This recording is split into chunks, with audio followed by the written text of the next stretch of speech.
Good morning, everyone, and welcome back to the channel. Today, we're dissecting a story that broke on January 2nd, 2026, and it's already sending shockwaves through the global economy. The news is stark. Chinese silver exports have effectively ceased overnight. This isn't a rumor or a temporary glitch. It's a confirmed, hard stop.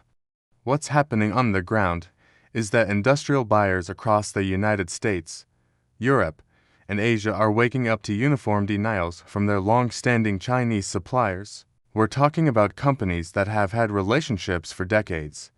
These aren't just delays or tough negotiations. They are outright refusals to ship, all tied directly to a new government policy. The global silver supply chain, as we know it, has been severed. So, what caused this? The trigger is a new export licensing system that was activated at midnight on January 1st, Beijing time. This system isn't just red tape.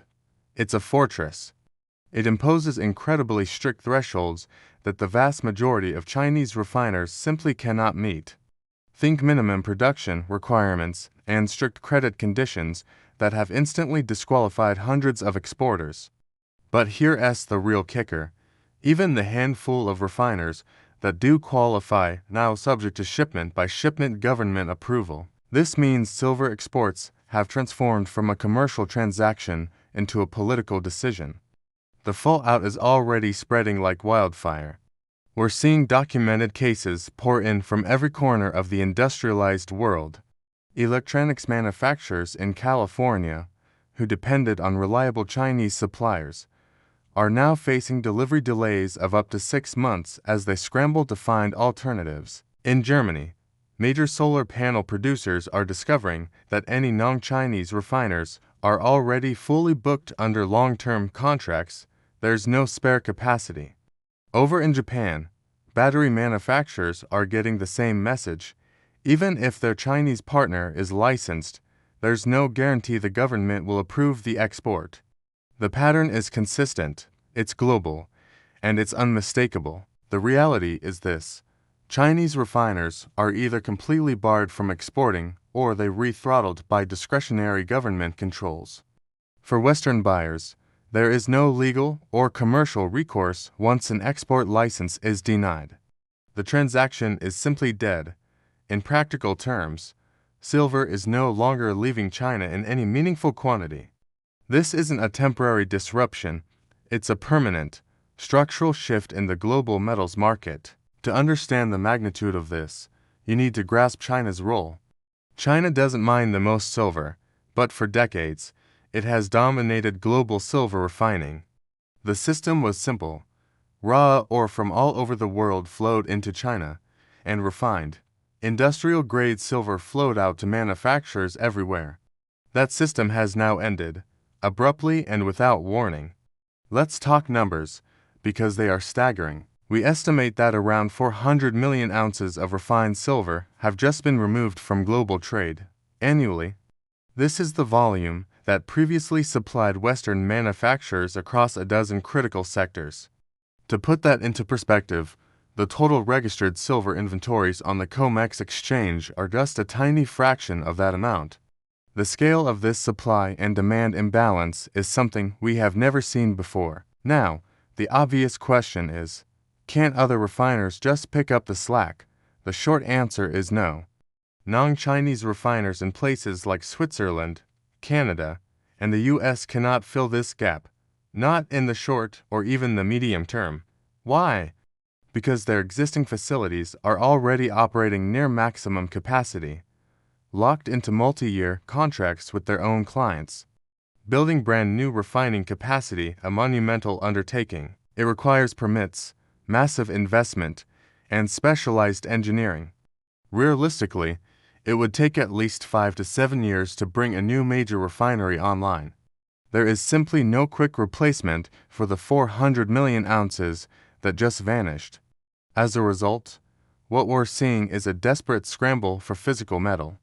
Western buyers, from tech giants to car manufacturers, are flooding the COMEX and London markets. They aren't trading paper contracts for speculation.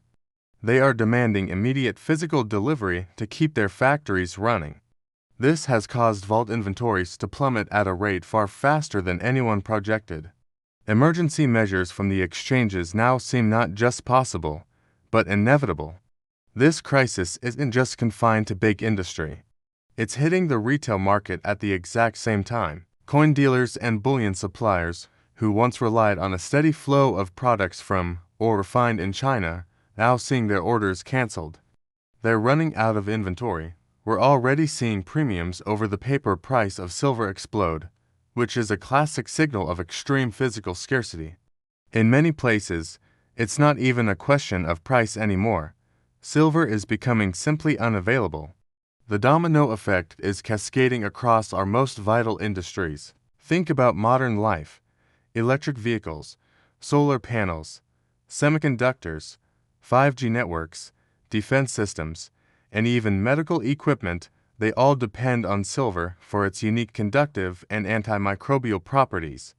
Now, Chinese manufacturers retain full access to their domestic silver supply, while their Western competitors face a crippling shortage. This creates a competitive imbalance that grows more severe with each passing day. The macroeconomic implications are terrifying.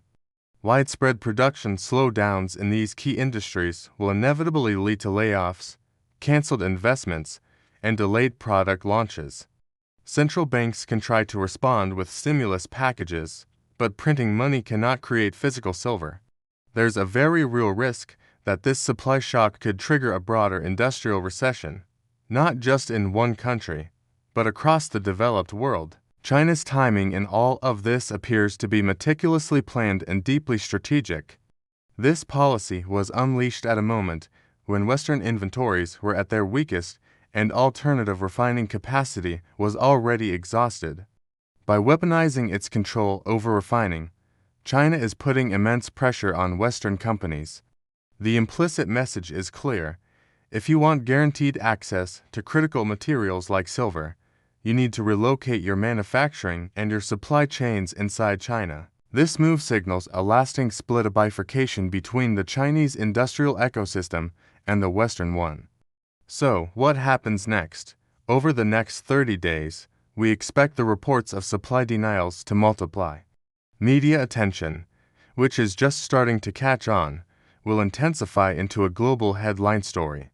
We're projecting that COMEX inventories will fall to critical, perhaps unprecedented, levels as we approach the February delivery cycle. This will likely force the exchanges to implement emergency rules, things like position limits, dramatic margin hikes, or even cash settlement declarations to avoid a default. We are entering a new phase for the silver market, one that is no longer defined by price, but by sheer availability. The question is no longer what is the price of silver, but can you even get it? This is a developing story, and its consequences will unfold for months and years to come. We will be tracking every development right here. Thanks for watching, and make sure you subscribe so you don't miss our next update on this critical situation. Stay safe and stay informed.